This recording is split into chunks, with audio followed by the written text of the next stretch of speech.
Family card দেওয়া হবে, তারা বলছে কৃষি কার্ড দেওয়া হবে, তারা বলছে কৃষি লোন পরিশোধ করা হবে। ভাই, এই সমস্ত কথা বলে জনগণকে আর বোকা বানানো যাবে না। কথা বলেন ঠিক কিনা? এই জনগণ আর আগে ৭১-এর জনগণ নয়, এই জনগণ আর ৬০-৬৫-৭০-এর জনগণ নয়।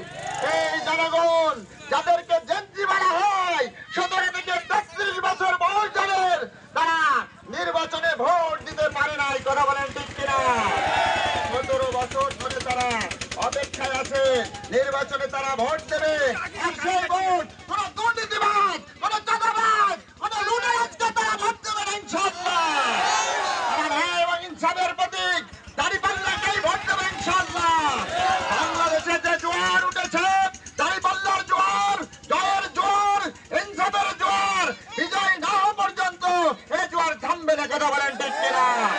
সম্মানিত প্রান্তীয় উপস্থিতি, আমি আপনাদেরকে সতর্ক করে দিতে চাই, যারা আপনারা আমাদেরকে ভয়ভীতি দেখাচ্ছেন, আমাদের মা বোনদেরকে হেনস্থা করছেন, আমাদের কর্মীদেরকে হুমকি দেওয়া হচ্ছে, বলা হচ্ছে ১৩ তারিখে দেখে নেওয়া হবে। ১৩ তারিখে কে কাকে দেখে নেবে সেটা ১৩ তারিখ বলে দেবে। কথা বলেন ঠিক কিনা?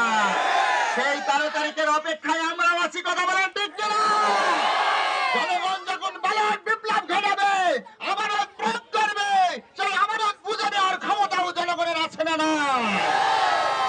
আমি আপনাদেরকে উদাত্ত আহ্বান জানাতে চাই, প্রাণপ্রিয় কর্মী সহযোগী ভোটার ভাই এবং বাবাজিরা, আপনারা কি আপনাদের আমানত কাউকে ছিনিয়ে নিতে দেবেন?